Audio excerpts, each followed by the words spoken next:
Eluru collectorate వద్ద గ్రామ revenue అసిస్టెంట్లుగా పనిచేస్తున్న ఉద్యోగులు నిరసనకు దిగారు. తమకు జీతాలు పెంచాలని, ఉద్యోగ భద్రత కల్పించాలని, పే స్కేల్ ఏర్పాటు చేయాలని డిమాండ్ చేశారు. రెవెన్యూ డిపార్ట్మెంట్కి సంబంధించి అందరికీ న్యాయం చేశారని, తమకు మాత్రమే అన్యాయం జరుగుతుందని ఆవేదన వ్యక్తం చేశారు. ప్రస్తుతం వీఆర్ఏలకు 10,500 రూపాయల వరకు జీతాలు చెల్లిస్తున్నారని, ఇది ఏమాత్రం కుటుంబ పోషణలకు సరిపోదని వాపోయారు. ఇక అలాగే తమకు ప్రొఫెషనల్ కూడా ఇవ్వాలని ప్రభుత్వాన్ని డిమాండ్ చేశారు. ఫస్ట్ ఆఫ్ ఆల్ అందరికి కూడా జీతం పెంచాలనేది మా ప్రధానమైన డిమాండ్. పే స్కేల్ కూడా అమలు చేయాలని.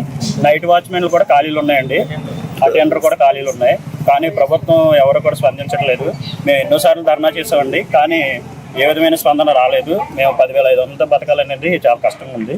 సో కావున అందరూ కూడా ఎవరైతే ప్రభుత్వ పెద్దలు ఉన్నారో మా యొక్క సమస్యలను పరిశీలించి మమ్మల్ని సమస్యల నుంచి ముక్తం చేసి మాకు ప్రమోషన్ కల్పించాలని కోరుతున్నామండి. అందరు కూడా సమస్యలు సాల్వ్ అయినాయి. మా డిపార్ట్మెంట్లో మమ్మల్ని మాత్రం ఎవరు గుర్తించట్లేదు. కాబట్టి మా సమస్యలను పరిష్కరిస్తారని కోరుతున్నాం.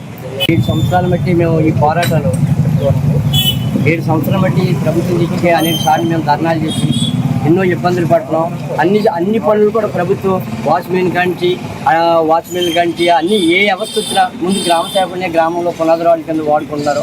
కానీ వాడుకొని ఉపాయపడన ఇతరకు మీదే మమ్మల్ని పక్కన పెట్టేసి అన్ని శాఖల నుంచి కూడా అన్ని శాఖలు ఏ అధికారులు వచ్చినా మాతోటి పనులు చేయించుకున్నారు. సాలీసాలను జీతాలతో మేము ఆ జీతాలతో బతికి ఈ అధికారులను నమ్ముకొని గతం నుంచి బ్రిటిష్ కాలం నుంచి ఉన్నవాళ్ళు కనుక మేము వాళ్ళని నమ్ముకొని ఏదో రోజు మంచి రోజు జరిగిద్దని ఆ ఉద్దేశంతో మేము గవర్నమెంట్తో అనేక సార్లు పోరాటాలు చేసి నన్ను బలపరచండి అని అనేక సార్లు ఆయన చెప్పడం. ఆయన నోటు నెగ్గిన కాడికి కూడా ప్రభుత్వం నుంచి ఆయన మాకు